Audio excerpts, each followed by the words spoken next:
Okay, so I'm doing a podcast series on names and the power of naming. Oh, my name is Becky Ngoma. I'm a filmmaker. Yes. So I'm doing a podcast series on names. I think you need to complete your introduction, Becky. Yes. Becky, I've known Becky since 2006. She's the most Pan-African filmmaker in this land. For those that love the first few opening seasons of Zuba, she's the head writer.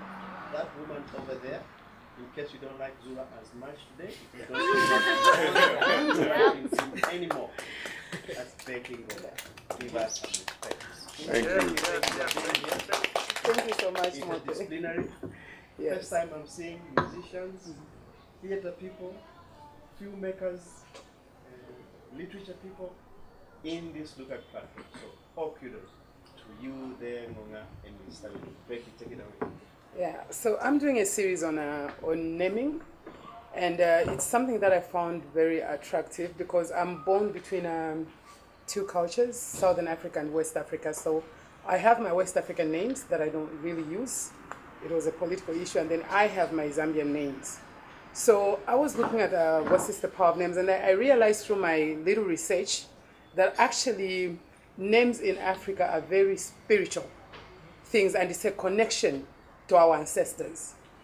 And when we have a breakage in this culture, in this tradition of names, we create a confusion in our own identity, and it feeds the general consciousness of who we are. And this is where the name Victoria Falls really annoys me.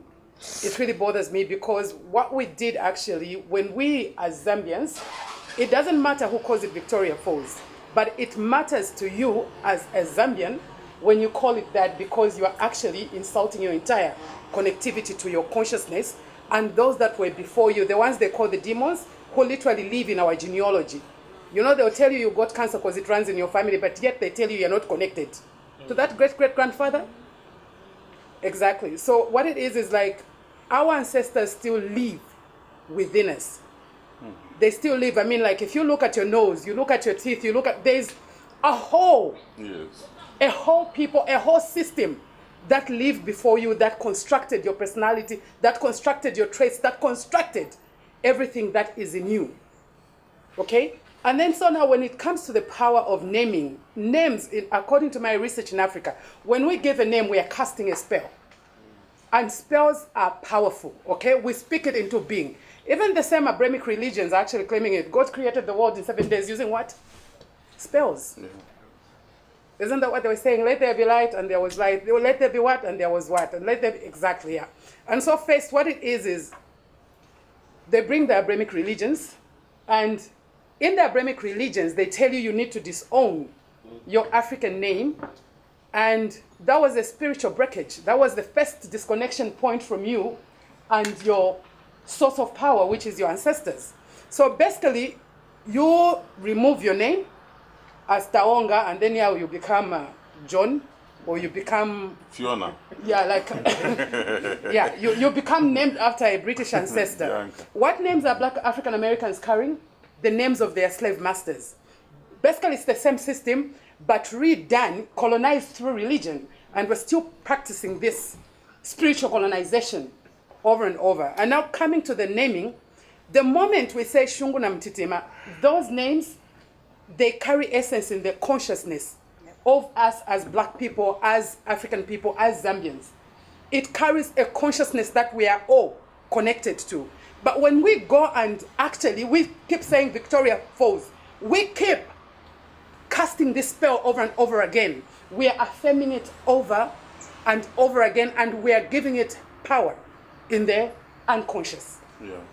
And we are passing on that to even our children because they are connected to us through our genealogy.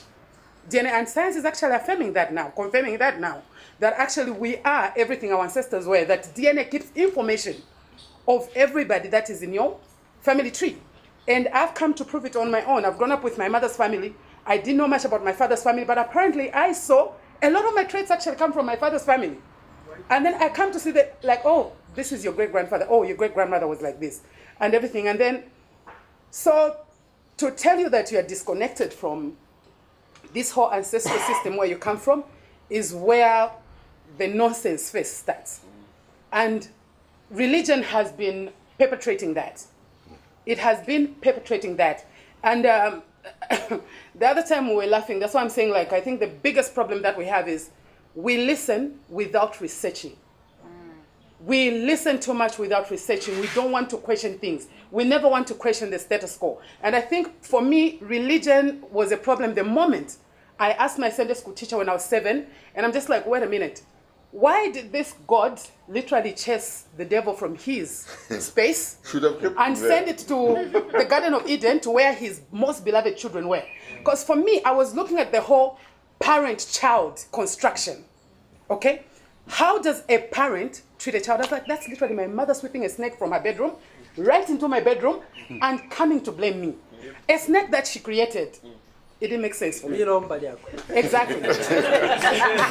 So at the end of the day is that religion is actually the biggest problem in Africa. Religion is the one biggest problem because in psychology, children form their paths in information from the time they're born up to 5 years. These are the most critical years in loading paths of what information and how you're going to perceive the world. And that's how come even people, when they're exposed to the truth, they still suffer cognitive dissonance. Why? Yeah. Because they make sure from the time you are born, you've got Jesus, you've got this Jewish system on your mind. And it's going, you'll find it as RE. So many Bibles printed, brought to Africa, not science books, not nothing. We don't question all that. And that's where the problem is.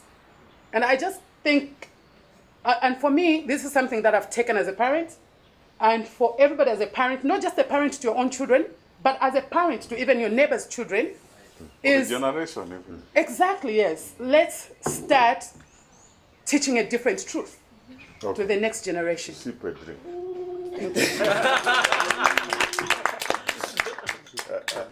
Let me just There was a add question on. in You the see, back. this is why you see that even when you are reading colonialism, even when white man came here, he was given a local name because the spirit that we carry at the center of our lives is not black or white. The spirit is a spirit, and when it